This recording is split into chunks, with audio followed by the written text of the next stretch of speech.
ada beberapa orang yang akan menyampaikan tambahan-tambahan penjelasan yang lebih rinci terhadap apa yang saya kemukakan tadi, apa yang saya katakan tadi. Tapi sebelum itu saya ingin tambahkan bahwa saya diingatkan oleh salah seorang menteri dalam rapat kabinet beberapa waktu yang lalu, di mana saudara Herman Bulan sebagai menteri telah menyampaikan rencana tentang street zone untuk daerah Sabang itu perlu dikembangkan juga kepada Dewan. Kami telah memutuskan adanya 3 daerah free zone yang baru yang akan sekarang sedang dipelajari kemungkinannya untuk menjadikan daerah-daerah tempat menjadikan daerah sebagai free zone. Satu yaitu Batam, 2 Pulau Bintan, 3 Pulau Karimun, dan 4 Pulau Sabang.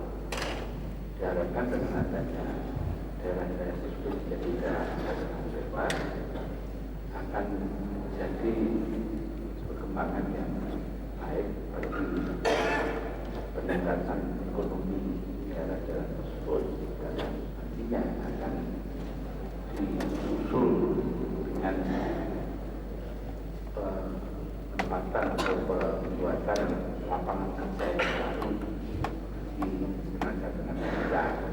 Masih juga ada yang di sini, tetapi harus diatur dan jaga cara kerja mereka. Itu tambahan saya sedang berjalan sekarang adalah mengembalikan orang-orang di tempat pengungsian ke daerah-daerah asal mereka setelah dilatih bekerja dan setelah diperbaiki keadaan daerah tempat mereka berasal. Ini juga penting artinya. Nah, karena itu keputusan ini akan segera dilaksanakan pada yang bersangkutan. Sekarang saya minta kepada saudara Rudan Iswaku Eko ini untuk memberikan penjelasan mengenai keadaan atau tata langkah ekonomi yang diambil beliau sebagai sentralnya di bidang itu. Kemudian nanti akan disusul saudara Menteri Keuangan saudara Bapak Sutio. Kemudian terakhir adalah saudara Laksamana Terus TNI, sedangkan Ibu Wakil Presiden itu menyatakan bahwa apa yang sudah ditetapkan mengenai itu baru yang dapat kita sampaikan, karena masalahnya sedang dipelajari itu diambil tindakan yang tepat. Hanya beliau menyatakan ini masalah protokol, boleh presiden dan wakil presiden bareng-bareng bertiga ampun. Ini masalah protokol, kita carikan jalan penyelesaian yang sebaik-baiknya, karena pada pikiran saya protokol itu untuk melayani orang, bukan untuk mengumpulkan. Pendapat saya dari itu demikian. Karena itu ada presiden yang minta ampun pada waktu yang bersama untuk mencari jalan yang baik. Rasa sekali-sekali kita melupakan protokol atau kepentingan yang lebih besar dan sekitar itu saja. Tapi belum tahu lagi bagaimana baiknya. Jadi perkenankan saudara Ketua Dewan untuk saya persilakan saudara Yassi lebih dahulu, kemudian saudara Menteri Keuangan saudara Bapak Sutio, dan belakangan nanti adalah Bank BRI. Mereka berhenti, kalau IMF mengusulkan kembali, mereka mengusulkan kembali. IMF menghentikan segala sesuatunya pada tanggal 15 September yang dipicu oleh banyak hal, tetapi yang menjadi penyebab paling krusial mengapa IMF menghentikan adalah oleh karena tidak adanya kemauan baik dari pemerintah ketika itu untuk mengumumkan long form report dari skandal Bank Bali yang telah dijanjikan. Sehingga dengan demikian, pikiran pertama dari kabinet baru, sebelum adanya kabinet baru tetapi sudah ada presiden dan wakil presiden, adalah tidak kehilangan waktu, karena kalau dihitung itu memang waktunya sudah mepet, bagaimana segera melakukan hal itu. Dalam hal ini, maka saya lupa tanggal-tanggalnya, tapi ingat harinya. Pada hari Selasa, Bapak Presiden mengumumkan nama-nama menteri. Pada hari Rabu, karena saya sudah disebut sebagai Menko Ikuin, saya minta kepada Bapak Ginanjar sebagai Menko Ikuin yang berstatus dimisioner, supaya minta long form report kepada saudara Ketua DPR yang sudah memilikinya atas fatwa Mahkamah Agung, tetapi Bapak Ginanjar menolak. Oleh karena itu, saya membicarakan dengan Bapak Presiden untuk mengejar waktu. Terpaksa saya tidak bisa kecuali menunggu sampai hari Jumat setelah saya dilantik. Surat akan saya siapkan untuk minta long form report dengan maksud supaya dipublikasikan secara luas, memenuhi yang tadi disebut sebagai transparansi. Tetapi Bapak Presiden seperti biasanya mempunyai pikiran yang tidak diduga-duga. Dia mengatakan kepada saya, kenapa nunggu sampai hari Jumat? Saya kan sudah presiden.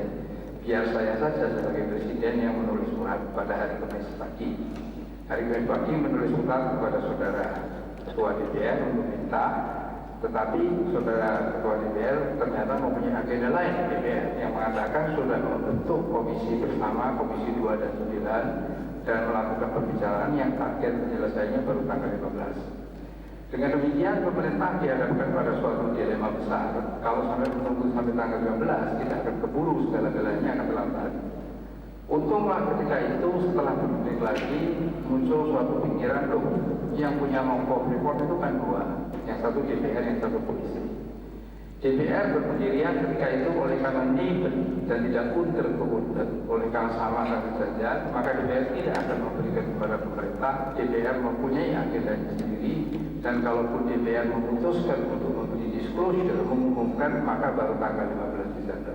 Atau kalaupun mau mengumumkan segera, mengumumkan sendiri dan tidak lewat tangan pemerintah. Sehingga dengan demikian pemerintah at a loss. Jadi kehilangan ini bagaimana menangani ini secepatnya, oleh karena kita kejar-kejaran dengan waktu. Oleh karena itu lalu timbul ide, kalau begitu minta dari polisi, sehingga pada hari Kamis malam itu juga Bapak Presiden menginstruksikan Seknek minta polisi malam itu juga. Malam itu juga diperoleh dari polisi long form report, lalu Human Rights yang kebetulan ada di sini dan tidak punya rencana datang ke Indonesia untuk memulai lagi segala sesuatunya. Beliau berhubungan dengan telepon dengan Washington, dan akhirnya segala sesuatunya berjalan lancar. Yang hari ini tim teknis datang secara final, yang targetnya adalah minggu depan akan selesai segala-galanya letter of intent. Sekaligus perlu saya informasikan bahwa letter of intent kali ini terdiri dari 140 halaman. Sehingga letter of intent yang dulu terdiri dari 17 halaman. Bukan halamannya yang penting kalau saya mengumumkakan itu, oleh karena di dalam letter of intent ini sebetulnya sudah termuat seluruh program yang komprehensif dalam rangka pemulihan ekonomi. Sehingga apabila masyarakat mengatakan kabinet bertindak lambat dan memberi waktu 100 hari untuk bisa mengemukakan dan mengetahui program apa yang dijalankan, kabinet dalam waktu 36 hari sudah bisa, sudah ada tertulisnya yang perlu di-refine, masih perlu dilengkapi dengan angka-angka yang detail. Itulah yang kami lakukan, sehingga kami hanya ingin mengatakan bahwa kabinet memang bekerja mati-matian ke arah itu, sehingga dengan demikian bisa nyambung, dan itu pun kalau dihitung waktunya sangat mepet. Oleh karena kalau itu selesai dan mereka sekarang sedang menunggu dari Menteri Keuangan tentang draft final dari RAPBN, karena begitu eratnya hubungan antara kerjasama dengan IMF ini dengan RAPBN. Sekarang mengenai perbankan yang mendapat sorotan luar biasa. Seperti saudara-saudara ketahui, pemerintah baru ini tidak melakukan kesalahan karena masih baru dan dulu tidak terlibat, dia tidak melakukan kesalahan. kesalahan. Ada beberapa menteri yang dulu terlibat dalam birokrasi melakukan kesalahan, tetapi Bapak Presiden dalam pelantikan sudah mengatakan kalau ada satu menteri yang terlibat diminta mundur dan akan ditindak.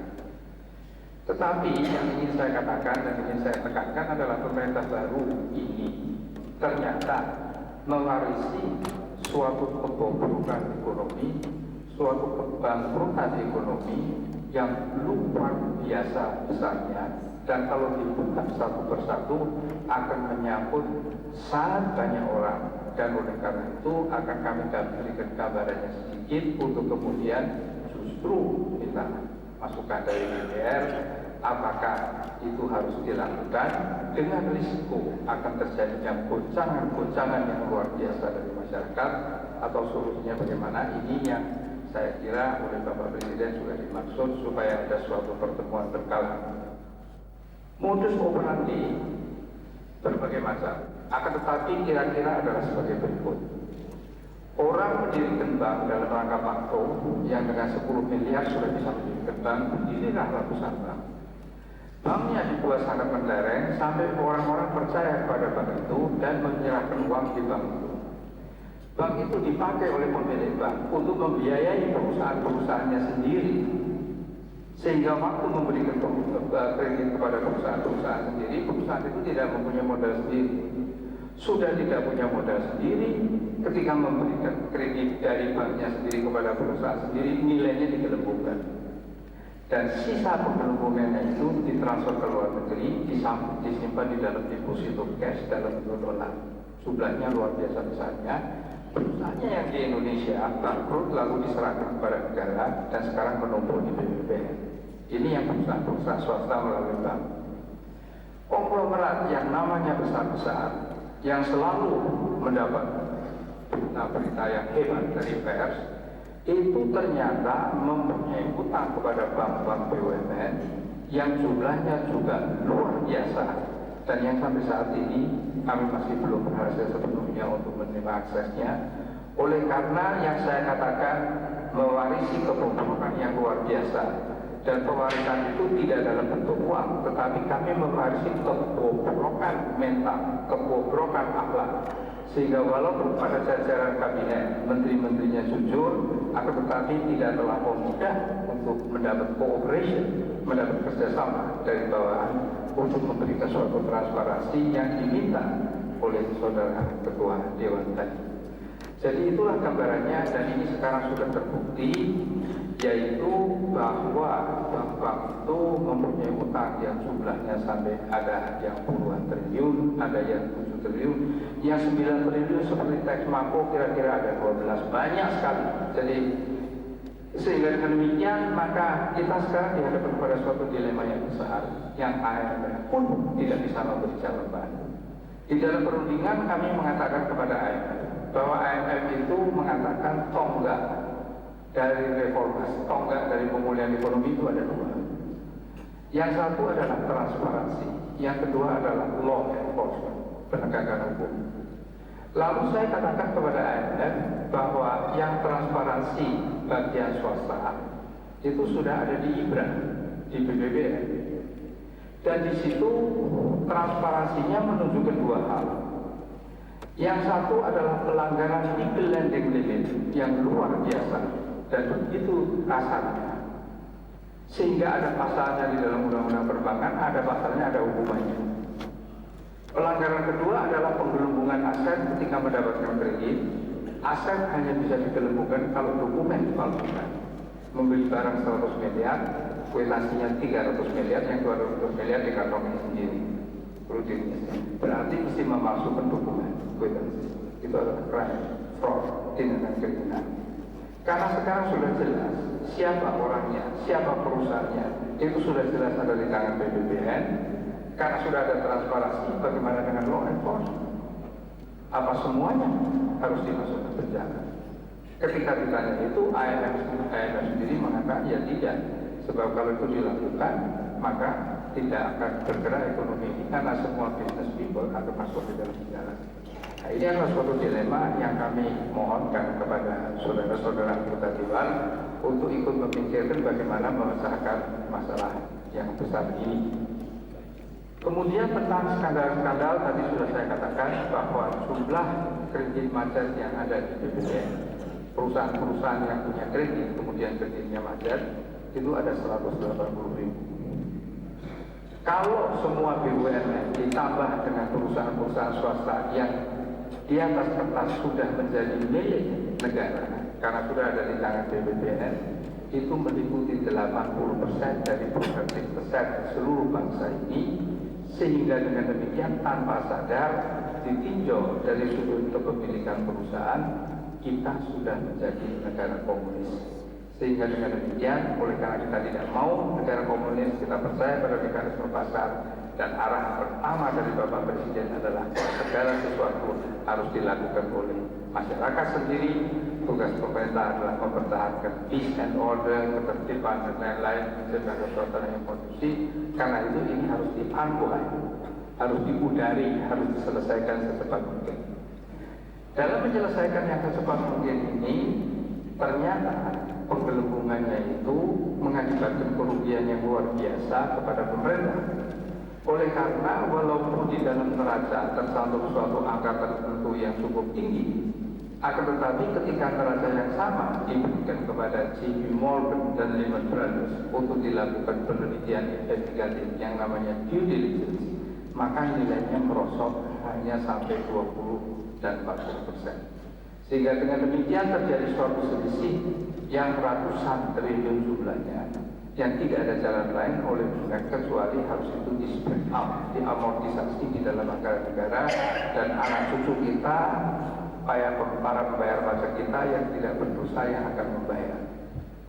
Ini adalah situasi dalam rangka skandal-skandal yang tadi disebut oleh Saudara Ketua Dewan. Kemudian saya ingin sekarang membahas sedikit mengenai rekapitalisasi perbankan, supaya kita semuanya seperti yang dikatakan oleh Bapak Presiden menyadari betapa penting waktu dan betapa penting kesabarannya. Jadi yang dinamakan rekapitalisasi itu adalah bank yang equity capital, modal equity-nya negatif dibikin positif. Nah, kalau bank tidak punya modal sendiri atau modal sendirinya malah minus dibikin positif, logisnya kan diberi uang. Rekapitalisasi, mengkapitalisasi bukan diberi uang. Tapi karena negaranya bangkrut, tidak bisa memberi uang. Caranya adalah membeli obligasi, hanya membeli secara kertas yang punya nama, punya angka. Karena dengan membeli obligasi, bank yang negatif equity capital tersatu di sebelah debit dari neraca, itu yang di debit adalah obligasi, yang di kredit adalah modal equity yang minus sehingga menjadi plus. Cuma itu, banknya masih tetap tidak mempunyai uang untuk bisa bekerja. Ketika kami tanyakan, lalu apa gunanya? Gunanya adalah untuk memenuhi persyaratan undang-undang PT supaya bank itu tidak dinyatakan bangkrut karena capital adequacy ratio-nya bagusan. Dan gunanya yang lain lagi karena memegang obligasi pemerintah supaya bisa menerima interest income, pendapatan renta dari obligasi dari pemerintah. Tetapi itu tidak cukup untuk menjalankan bank dengan fungsi sebagaimana mestinya menyerap tabungan masyarakat untuk disalurkan ke sektor produktif. Itu hanya cukup membiayai bank untuk fixed overhead cost sehari-hari, sehingga dengan demikian bank-bank masih tidak berfungsi. Oleh karena itu, kalau saudara oleh konglomerat jahat itu 7 triliun, 9 triliun itu banyak sekali, sampai 20 triliun, sampai 30 triliun, dan sampai sekarang belum ada tindakan-tindakan nyata. Pemerintah sedang bekerja keras dan pada saat ini sedang struggling, sedang mati-matian untuk mendapatkan akses. Itu pun tidak mudah ternyata. Mengapa tidak mudah? Oleh karena seluruh jajaran yang ada di bawah pemerintah sebagian besar adalah aparat birokrasi lama yang one way or another bagaimana caranya terlibat di dalam hal itu. Dan dalam hal ini saya juga mohon perhatian dari Saudara Ketua Dewan, adanya kemungkinan bahwa kalau ada transparansi yang sebenar-benarnya, bahwa akan ada para anggota Dewan yang telah ternyata terlibat di dalam korupsi, ternyata disuap oleh konglomerat yang bersangkutan supaya membela di dalam persidangan dewan supaya menutupi kepentingan mereka. Jadi ini adalah sesuatu hal yang kita sebetulnya mempunyai kepentingan bersama dalam rangka transparansi ini. Itulah sekarang yang sedang kami kerjakan. Jadi kami mengejar waktu yang sampai sekarang sudah akan finalize dan akan nyambung sehingga APBN diamankan, kecukupan pangan diamankan, the lost generation dihindari oleh karena yang dihentikan oleh IMF berjalan lagi sehingga social safety net jaring pengaman sosial berjalan lagi. Itu yang merupakan prioritas utama sambil mencek setiap hari. Menperindah dan Bulog telah mempunyai suatu program pengecekan setiap hari yang meliputi seluruh Indonesia apakah akan ada kecukupan pangan, terutama melampaui hari-hari raya. Sampai hari ini so far so good, dan sehingga dengan suasana yang tenang ini para menteri sekarang diminta untuk melakukan inventarisasi toko program apa yang mereka warisi. Sebab pemerintah sangat berkepentingan untuk memberitahu kepada dewan dan melalui dewan kepada rakyat, inilah toko program yang kami warisi, yang kami tidak ikut membuat. Sehingga mulai dari sinilah supaya kami dinilai lebih buruk atau lebih baik. Kalau kami tidak melakukan hal itu, setelah 6 bulan kami akan ikut bersalah yang dinamakan guilty by association. Oleh karena nanti kami bisa dituduh tahu kok diam saja. Karena itu semua sekarang sedang bekerja keras, taking stock, mengambil inventarisasi kebobrokan tingkat korupsi yang ada di departemen masing-masing dan terutama yang ada di BPPN dan sebagainya. Jadi itu yang sedang kami lakukan sambil tentu tidak boleh melupakan perumusan kebijaksanaan dalam rangka pemulihan ekonomi, dalam rangka penataan ekonomi kembali. Kemudian saya tiba pada tambahan-tambahan kepada apa yang dikatakan oleh Bapak Presiden tadi, yaitu bahwa free trade zone adalah suatu gagasan kerjasama yang erat dengan Singapura mengingat letaknya yang dekat, sehingga kemarin saya baru kembali dari Singapura setelah melakukan kunjungan ke Pulau Bintan, Batam dan Karimun melalui helikopter sehingga bisa dilakukan dalam waktu setengah hari, dan memang mempunyai suatu potensi sinergi yang besar. Akan tetapi kami menekankan kepada pemerintah Singapura dan nanti akan kami ulangi secara konkret ketika Perdana Menteri Goh Chok Tong akan tiba di sini tanggal 13 dan 14 Januari membawa sekitar 17 pengusaha, bukan hanya pengusaha Singapura tetapi CEO dari multinational corporation yang punya headquarter di Singapura. Kami mengatakan bahwa bagi kami yang terpenting bagi pemerintah ini adalah 3 hal. Yang satu, kalau mencari partner, jangan sekali-kali mencari partner yang dekat dengan kekuasaan seperti halnya dulu, tetapi carilah partner yang memang profesional dan memang ahli di dalam bidangnya. Kedua, segala sesuatu akan didasarkan atas kalkulasi yang cermat, dan kami akan melakukan sebuah analisa mengenai berapa manfaat keseluruhan dari kerjasama ini dan melakukannya perundingan berapa manfaat untuk saudara dan berapa manfaat untuk kami, sehingga kami mati-matian akan menghindari kondisi yang terjadi bahwa dalam rangka eksploitasi sumber daya alam banyak hal di masa lampau yang terjadi adalah manfaat yang jatuh di tangan bangsa Indonesia 10%, yang 90% jatuh di tangan kroni-kroni orang Indonesia bersama-sama dengan partner-partner bisnis asingnya. Jadi itu yang akan menjadi pegangan, sehingga saya hanya sekedar memberi tambahan atas yang dikemukakan oleh Bapak Presiden, yang juga Bapak Presiden memberikan pesan supaya sekali-kali jangan mengorbankan kepentingan bangsa kita dalam pembagian manfaat itu nanti. Kemudian mengenai RRC yang tadi Bapak Presiden mungkin lupa menyebut adalah bahwa RRC sudah memberi komitmen sebesar $200 juta dalam bantuan berupa beras yang realisasinya belum dan sekarang sedang digarap oleh karena dinilai ternyata masih terlalu tinggi. Tetapi sebagai hasil kunjungan Bapak Presiden ke sana, maka pemerintah RRC telah memberikan hibah dan bukan pinjaman sebesar 40 juta RMB atau 5 juta US dollar yang bisa dipakai setiap saat untuk tujuan apa saja, terserah kepada bangsa Indonesia sendiri. Yang terakhir, saudara-saudara, adalah tentang luar negeri. Pemerintah yang baru segera mengumumkan bahwa paradigmanya sekarang adalah bukan memicu anggaran pembangunan yang dibiayai dengan utang, tetapi setiap perundingan di dalam CGI kami akan berusaha supaya utang yang diperoleh dari CGI itu tahun ini lebih kecil daripada utang yang diperoleh dari CGI yang lalu. Ketika ini kami umumkan, segera saja kami mendapat kritik dari banyak pengamat ekonomi yang mengatakan kok lucu negara dalam keadaan ini kok malah mau mengurangi utang. Kenyataannya yang menjadi kenyataan adalah pertama bahwa negara-negara itu sudah mulai banyak yang mengatakan bahwa Indonesia terlalu banyak utang, jangan mengharapkan utang yang besar-besar lagi, oleh karena itu tidak mungkin. Kedua adalah untuk pertama kali Indonesia sudah mulai minta rescheduling. Jadi dari utang yang selama 32 tahun menumpuk itu sudah tidak bisa dibayar tepat pada waktunya sehingga minta rescheduling.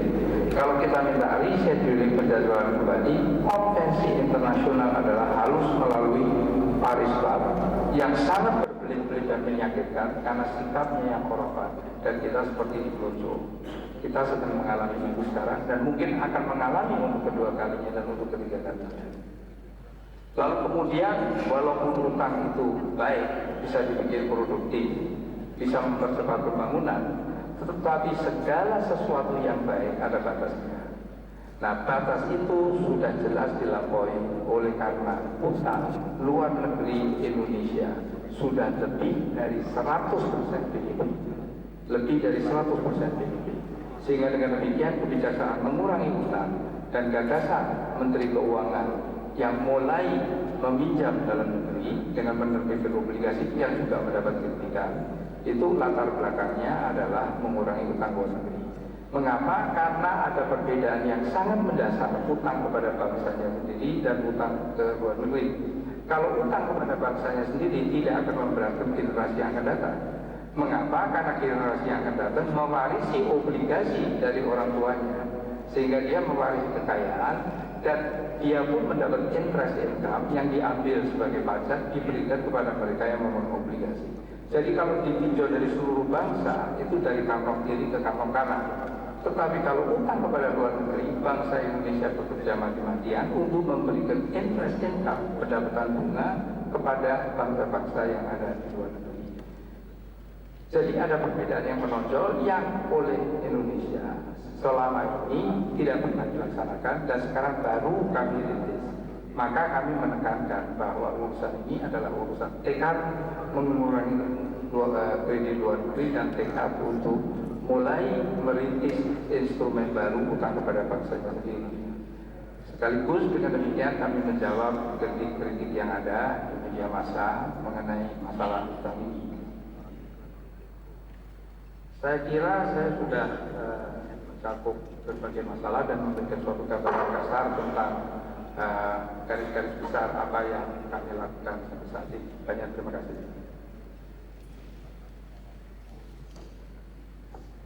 Terima kasih Pak Yamki, saudara Ketua Dewan dan saudara-saudara sekalian. Sekarang saya minta Pak Dityo selaku Keuangan untuk memberikan penjelasan. Yang terhormat Bapak Presiden dan Wakil Presiden, Bapak Ketua Dewan dan para pimpinan Dewan, hadirin semuanya, Assalamualaikum warahmatullahi wabarakatuh. Pertama-tama saya ingin memberikan penjelasan mengenai realisasi komitmen pemerintah yang lalu terhadap Aceh untuk membangun kembali pelabuhan Sampang, membangun kembali kereta api Aceh, kompensasi material dan membangun kembali fasilitas umum. Pemerintah 630 miliar. Permasalahannya bantuan ini ada kendala psikologis kalau diberikan oleh pemerintah kepada Aceh. Ada keengganan karena permasalahan politis yang kemudian membawa kesulitan psikologis, tidak begitu saja kita bisa memberikan yang sana. Oleh karena itu sedang dicari jalan bagaimana cara yang elegan bahwa kita tetap membantu itu betul-betul atas dasar komitmen moral kita lakukan dengan cara yang elegan yang bisa diterima oleh masyarakat. Barangkali suatu arrangement private to private itu akan lebih mengena daripada harus kalau secara formal harus pemerintah pusat kepada pemerintah. Jadi permasalahannya adalah itu. Tapi pemerintah yang baru sebetulnya sudah mengidentifikasikan itu dan sudah menghitung. Barangkali dalam hal nanti Dewan bisa membantu kami bagaimana caranya yang elegan dan efektif untuk mengatasi permasalahan. Yang kedua mengenai Undang-Undang Otonomi Daerah dan Undang-Undang Perimbangan Keuangan Pusat dan Daerah. Sesuai dengan undang-undang tersebut, maka implementasi dari dua undang-undang itu pemerintah diberi waktu sampai tahun 2021. Khusus mengenai masalah perimbangan keuangan pusat dan daerah, karena peraturan pelaksanaannya sampai sekarang belum. Dari upaya makro yang dilaksanakan pemerintah dalam rangka penyelesaian masalah Aceh secara menyeluruh. Dan oleh karena itu ini akan sangat mewarnai kebijakan-kebijakan pelibatan TNI di Aceh. Sebagaimana kita ketahui bersama bahwa pemerintah telah menetapkan kebijakan penyelesaian Aceh melalui pendekatan politis dan budaya dengan mengedepankan dialog untuk rekonsiliasi. Oleh karena itu, kebijakan pelibatan satuan TNI di Aceh diupayakan untuk dapat secara maksimal mendukung terlaksananya kebijakan dialog untuk rekonsiliasi. Oleh karena itu, Bapak dan Ibu sekalian dapat melihat bagaimana kebijakan-kebijakan pelibatan satuan TNI di Aceh lebih bersifat defensif persuasif atau berusaha. Karena perlu diupayakan atmosfer yang kondusif sehingga upaya-upaya dialog untuk rekonsiliasi tersebut dapat terselenggara sesuai yang diharapkan. Namun di satu sisi bahwa tuntutan terhadap atmosfer yang kondusif ini memerlukan upaya-upaya untuk menanggulangi berbagai macam gangguan keamanan yang kita sama-sama lihat terjadi di daerah Aceh yang dilakukan oleh kelompok-kelompok sipil bersenjata yang besar. Inilah yang kita perlu menjadi pikiran kita bersama, karena banyak hal-hal yang perlu kita pikirkan, utamanya juga yang berkait dengan tuntutan upaya pengamanan 7 objek vital yang dari sana. Saya telah menerima surat dari Menteri Pertambangan, surat dari Direktur Pertamina, dan permintaan atensi dari Duta Besar Amerika Serikat tentang permintaan perhatian terhadap pengamanan objek vital ini. Inilah yang sekarang menjadi pemikiran-pemikiran kita bagaimana satuan-satuan ini yang terbatas dan Polri yang terbatas ini dapat melakukan tugas-tugas tersebut dengan sebaik-baiknya agar dapat dicapai langkah-langkah upaya untuk penyelesaian Aceh ini secara menyeluruh. Kemudian saya ingin lebih menjelaskan tadi yang disampaikan oleh Bapak Presiden mengenai kasus Perwat yang melibatkan yang menimbulkan korban satu prajurit Brimob meninggal. Jadi pada tanggal 7 Desember yang lalu kemarin ini ada 2 orang anggota Brimob yang PKO pada Polsek Perwat sedang berbelanja di salah satu toko. Toko itu miliknya Saudara Haji Gade. Pada saat sedang berbelanja ini ada 4 orang gerombolan bersenjata yang menyerang kedua orang ini, dan pemilik toko sendiri yang mencoba mencegah juga menjadi korban. Sehingga dari kejadian tersebut 1 orang anggota Brimob Barada Sutomo meninggal. Barada Bayu mengalami luka bacok keadaan kritis, dan Bandar Kuko juga mengalami luka bacok, dan 2 senjata SS1 milik Brimob ini dibawa. Nah, merespon tindakan ini beberapa personil dari satuan Polres Polsek Porla ini melakukan pengejaran, dan dari pengejaran itu ada beberapa korban yang luka baik berat maupun ringan dari warga, dan ini sudah dirawat di rumah